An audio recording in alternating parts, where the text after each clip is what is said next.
दोस्तों नमस्कार। हमारे प्रधानमंत्री जी पिछले कुछ दिनों पहले एससीओ की एक मीटिंग लेने उज्बेकिस्तान वहां पर गए थे। अब आप में से कुछ लोग यह सोचते होंगे कि ये एससीओ ब्रिक्स आखिरकार ये है क्या। आज इस वीडियो में हम जानेंगे कि ये एससीओ है क्या और इसकी क्या इंपॉर्टेंस है इस दुनिया में और क्यों ऐसे ऑर्गेनाइजेशंस बने हैं और क्या इनका फायदा होता है किसी भी देश के लिए अगर वो इनको ज्वाइन करता है तो दोस्तों बने रहिए वीडियो में मेरे साथ। और मेरा नाम है धीरज और आप देख रहे हैं द लॉयर शो।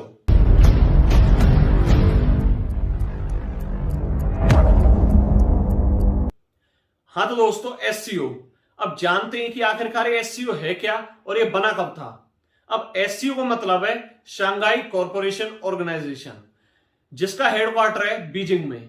अब इसकी फॉर्मेशन हुई थी 15 जून 2001 को। अब दोस्तों जब एससीओ फॉर्म हुआ था तब उसमें सिर्फ 5 कंट्रीज होती थी, जिसमें कि People's Republic of China, Russia, Kyrgyzstan, Tajikistan और कजाकिस्तान। लेकिन अब आप ये सोच रहे होंगे कि इंडिया ने और पाकिस्तान ने इसमें हिस्सा क्यों लिया और कब ये इसके मेंबर्स बने। और हाँ, उज्बेकिस्तान जिसका नाम भी इस लिस्ट में नहीं था वो इसका होस्ट स्टेट कैसे बना। अब होस्ट स्टेट वो स्टेट होता है जो किसी भी देश की मेहमान नवाजी करता है। आइए अब जानते हैं कि इंडिया और पाकिस्तान इस एससीओ ग्रुप में आखिरकार कब शामिल हुए। तो ये बात थी 9 जून 2017 की, जब इंडिया और पाकिस्तान ने ऑफिशियली एससीओ को ज्वाइन कर लिया था।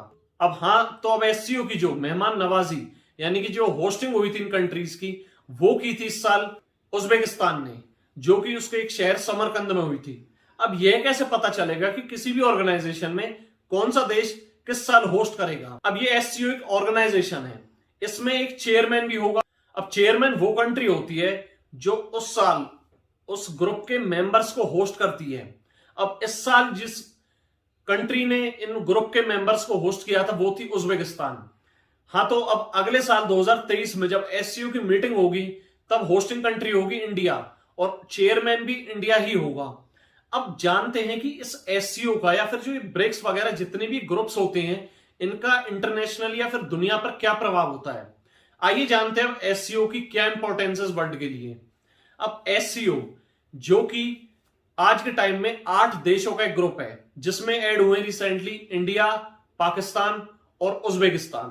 और हाँ, इसमें ईरान ने भी और तुर्की ने भी इस साल अप्लाई कर दिया है, जिसके बाद उनकी नॉर्म्स और उनकी जो भी कंडीशन है इस ग्रुप की उनको फुलफिल होने के बाद ऑफिशियली ईरान भी और तुर्की भी इस ग्रुप का हिस्सा बन जाएंगे।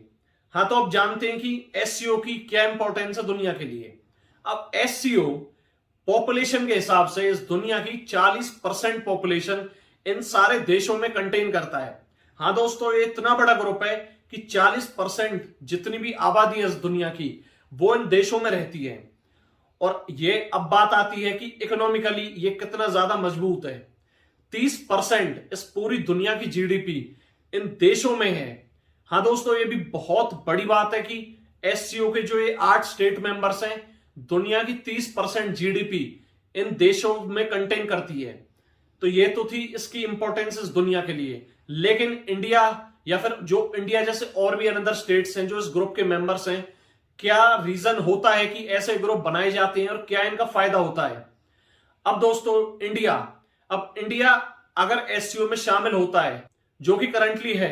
अब एससीओ एक सिक्योरिटी ऑर्गेनाइजेशन है जिसमें कि आप intelligence, security, trade, economically, scientifically हर तरीके की टाइज करते हैं, यानी कि रिश्ते बनाते हैं, जिसे हम बायलैटरल टाइज भी बोलते हैं। अब उसमें अगर इंडिया इन देशों से ट्रेड करता है तो काफी सारा टैक्स में रिलीफ, काफी सारे हम एक दूसरे देशों से व्यापार इंपोर्ट एक्सपोर्ट कर सकते हैं, जिसमें कि हमें कोई टैक्स नहीं देना पड़ेगा, कोई अनदर एक्स्ट्रा वेट नहीं होगा। अब इसमें जुड़ने के फायदे ज्यादातर जैसे पाकिस्तान है। अब पाकिस्तान एक वीक इकोनॉमी है। अब पाकिस्तान जैसे स्टेटों को तो इसमें बहुत फायदा होता है, क्योंकि अगर वो ऐसे ग्रुप्स में ऐड होता है तो इसकी इकोनॉमी को सही में एक बूस्टअप मिलता है। अब इसमें एक और मेजर बात यह है कि जैसे कि कल नरेंद्र मोदी जी ने राष्ट्रपति पुतिन से बायलैटरल टॉक्स की।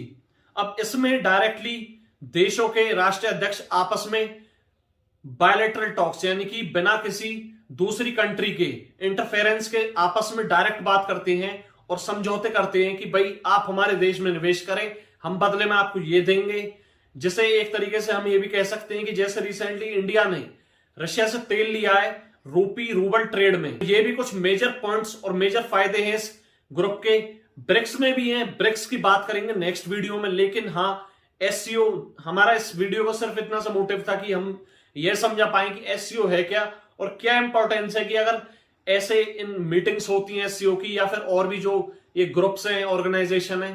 तो दोस्तों ये थी मेरी वीडियो। अगर आपको ये वीडियो अच्छी लगी हो तो प्लीज लाइक करें, चैनल को सब्सक्राइब करें, कमेंट करें इस वीडियो पर। तब तक के लिए स्टे ट्यून्ड।